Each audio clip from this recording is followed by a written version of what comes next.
हर पल आपके साथ। नमस्कार, आप देख रहे हैं हर्पल न्यूज और मैं हूं आपके साथ तनु बालियान। बुलेटिन की शुरुआत करेंगे, लेकिन उससे पहले एक नजर सुर्खियों पर।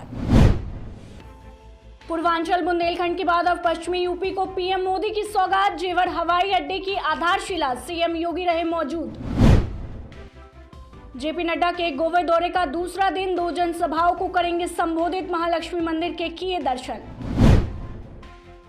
योगी सरकार का बड़ा फैसला, पर्वों पर यूपी में नहीं बिकेगा मांस। सभी जिलों के डीएम को जारी किए आदेश। देश में घट रहे हैं कोरोना के मामले। पिछले 24 घंटे में 9,000 लोगों की हुई पुष्टि। 396 नए मामले सामने आए, 119 की हुई मौत। बुंदेलखंड के बाद पीएम मोदी पश्चिम यूपी को सौगात देने जा रहे हैं। आपको बता दें, ग्रेटर नोएडा के दौरे के दौरान पीएम जेवर इंटरनेशनल एयरपोर्ट का शिलान्यास करेंगे। साथ ही आपको बता दें, एयरपोर्ट के पास MRO center, film city, medical institute और इंडस्ट्रीज डेवलप की जाएगी। इनके बन जाने से करीब 1 लाख लोगों को रोजगार का मौका मिलेगा। राष्ट्रपति रामनाथ कोविंद कानपुर दौरे पर है। यहां वो एचबीटीयू के शताब्दी समारोह में जाएंगे। आपको बता दें, इस दौरान वो यूनिवर्सिटी के 100 सालों के सुनहरे सफर को 400 किलो के खास टाइम कैप्सूल में जमीन के 10 मीटर नीचे सुरक्षित करेंगे। साथ ही कानपुर में संस्थान के इतिहास को संजोते हुए ये तीसरी कैप्सूल होगी जो धरती के अंदर जाएगा। बीजेपी अध्यक्ष जेपी नड्डा के गोवा दौरे का आज दूसरा दिन है। आपको बता दें, जेपी नड्डा उत्तरी गोवा के सतारी और बिलोचिम में 2 जनसभाओं को संबोधित करेंगे। साथ ही आपको बता दें, गोवा में 2022 की शुरुआत में विधानसभा चुनाव होने हैं। वहीं दूसरी ओर नड्डा आज चुनावी मुहिम में लगे कार्यकर्ताओं के साथ कार्यकर्ता सम्मेलन करेंगे। साथ ही नड्डा डाबोलिम हवाई अड्डे पर उतरे और बाद में पणजी गए, जहां उन्होंने अपने 2 दिवसीय गोवा दौरे के पहले दिन डॉक्टरों के एक सम्मेलन को संबोधित किया। ये कार्यक्रम बीजेपी के गोवा मेडिकल सेल द्वारा आयोजित किया गया था। इस अवसर पर गोवा के मुख्यमंत्री प्रमोद सावंत, राज्य के स्वास्थ्य मंत्री विश्वजीत राणे आदि मौजूद रहे।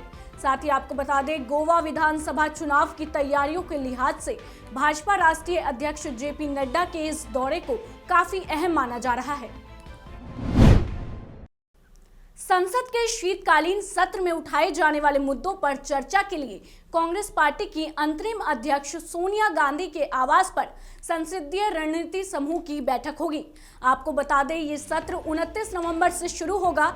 कांग्रेस शीतकालीन सत्र में महंगाई समेत अन्य मुद्दों पर सरकार को घेरने की रणनीति बनाएगी। बीजेपी सरकार से मुकाबला करने के लिए कांग्रेस सार्वजनिक मंचों और संसद के आगामी शीतकालीन सत्र में कोविड प्रबंधन के मुद्दों को जोरदार तरीके से उठाने की योजना बना रही है।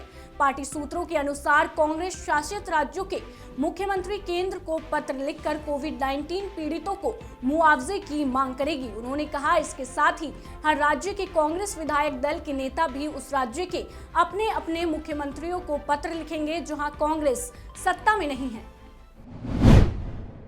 उत्तर प्रदेश की योगी सरकार ने एक और अहम फैसला लिया है। आपको बता दें, महापुरुषों की जयंती और शिवरात्रि के मौके पर स्लाटर हाउस और मांस की दुकानों को बंद रखने का आदेश दिया है। इसी कड़ी में 25 नवंबर को सिंधी समाज के संत टीएल वासवानी की जयंती के मौके पर प्रदेश भर में स्लाटर हाउस और मीट की दुकानों को बंद रखने का आदेश दिया है।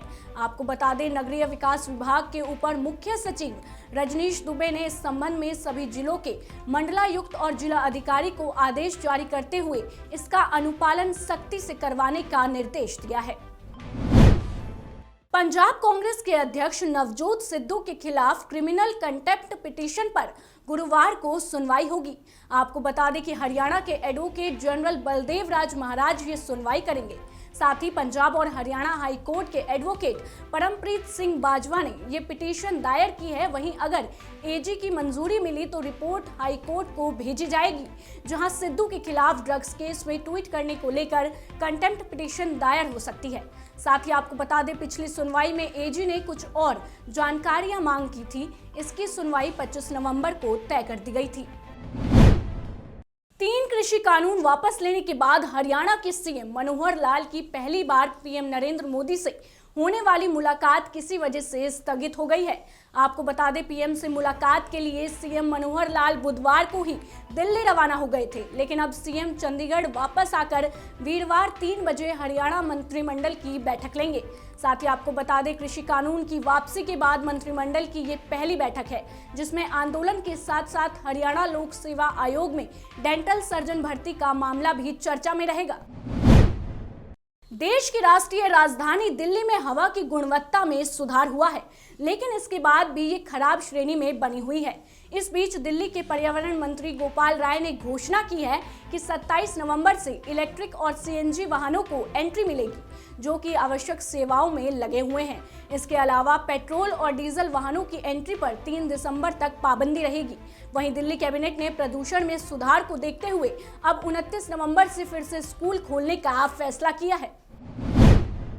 किसान आंदोलन के 1 साल पूरे होने पर 26 नवंबर को टीकरी बॉर्डर पर बड़ी संख्या में किसानों को जुटाने की तैयारी कर ली गई है। आपको बता दें, इस दिन टीकरी बॉर्डर से कुछ दूरी पर सेक्टर 13 में भारतीय किसान यूनियन एकता की तरफ से 7 एकड़ में बड़ी महापंचायत करने का फैसला लिया गया है। साथ ही आपको बता दें, महापंचायत में संयुक्त किसान मोर्चा के तमाम बड़े नेताओं को बुलाया गया है। इतना ही नहीं, गुरुवार को पंजाब से बड़ी संख्या में किसानों के जत्थे टीकरी बॉर्डर पर पहुंचेंगे। महापंचायत की तैयारियां जोरों पर चल रही है। साथ ही किसान नेताओं का कहना है कि 3 कृषि कानून रद्द होकर कॉपी मिलने पर ही उन्हें यकीन होगा। भारतीय किसान यूनियन अंबाला शहर में देश बचाओ संविधान बचाओ किसान मजदूर बचाओ सम्मेलन में किसानों में एक बार फिर जोश भरेगी। इस आयोजन में जिले भर से किसानों के साथ भकायू हरियाणा के प्रदेश अध्यक्ष गुरनाम सिंह चडूनी बतौर मुख्य अतिथि के रूप में शामिल होंगे। साथ ही आपको बता दें, किसान नेता सम्मेलन को सफल बनाने के लिए तैयारियों में जुटे हुए हैं। सम्मेलन के दौरान ही किसान आंदोलन को पूरा 1 साल होने पर 26 नवंबर को एक बार फिर दिल्ली कूच को लेकर चर्चा होगी। साथ ही अंबाला के शंभू बॉर्डर पर मांगों को लेकर डटे किसानों को भी आंदोलन की अगली रणनीति की जानकारी दी जाएगी। अडानी ग्रुप के चेयरमैन गौतम अडानी और रिलायंस इंडस्ट्रीज के मालिक मुकेश अंबानी अब संपत्ति के मामले में बराबरी पर आ गए हैं। दोनों की संपत्ति 6.63 लाख करोड़ रुपए है। डॉलर में ये 79 अरब डॉलर है। एशिया में दोनों बिजनेस टाइकून अब सबसे अमीर है और बराबरी पर है। साथ ही आपको बता दें, बुधवार को अडानी ग्रुप की फर्मों का कुल मार्केट कैपिटलाइजेशन 10 लाख करोड़ रुपए हो गया। वहीं रिलायंस इंडस्ट्रीज का मार्केट कैप 14.91 लाख करोड़ रुपए पर आ गया। दक्षिण भारत में बारिश और बाढ़ से फिलहाल राहत मिलने की कोई उम्मीद नहीं है। आपको बता दें, मौसम विभाग ने तमिलनाडु, पुडुचेरी, केरल और कर्नाटक के कई हिस्सों में अगले कुछ घंटों में भारी बारिश की आशंका जताई है। साथ ही भारी बारिश की वजह से पहले से ही दक्षिण भारतीय राज्यों में जनजीवन अस्त व्यस्त है और अब भारतीय मौसम विज्ञान केंद्र ने गुरुवार को केरल, तमिलनाडु समेत अन्य राज्यों में बारिश की चेतावनी जारी कर दी है।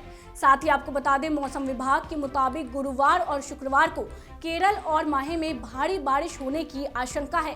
साथ ही तमिलनाडु, पुडुचेरी, कर्नाटक में भी हल्की बारिश हो सकती है। देश में पिछले 24 घंटे में कोरोना के 9,119 केस सामने आए हैं। स्वास्थ्य मंत्रालय के अनुसार पिछले 24 घंटों में 349 मौतें दर्ज की गई है। कोरोना के कुल मामलों की बात करें तो उनकी संख्या 3,45,54,862 हो गई है। वहीं कोरोना के सक्रिय मामलों की संख्या की बात करें तो ये 1,09,940 हो गई है। साथ ही आपको बता दें, 553 दिन में ये अब तक के सबसे कम मामले हैं। वहीं पिछले 24 घंटे में 10,264 लोग ठीक हुए हैं। लखनऊ में सब्जियों के दाम कम नहीं हो रहे हैं। फुटकर और थोक के भाव में 2 गुना अंतर है। मंडी में टमाटर 60 रुपए किलो में मिल रहा है, लेकिन फुटकर में 100 रुपए से कम रेट नहीं है। आपको बता दें, कमोबेश यही हाल आलू, प्याज और अन्य सब्जियों का भी है। दुबग्गा मंडी के कारोबारी बताते हैं कि मौजूदा समय में टमाटर की आवक ठीक है, लेकिन उस हिसाब से डिमांड भी बनी हुई है। यही वजह है कि खुदरा मंडी में रेट 100 रुपए प्रति किलो तक पहुंच गया है। बाजार में सेब भी 90 से 100 रुपए किलो में मिल रहा है। फिलहाल के लिए इस बुलेटिन में बस इतना ही। देश दुनिया की तमाम खबरों को जानने के लिए आप जुड़े रहिए हमारे साथ और देखते रहिए हरपल न्यूज।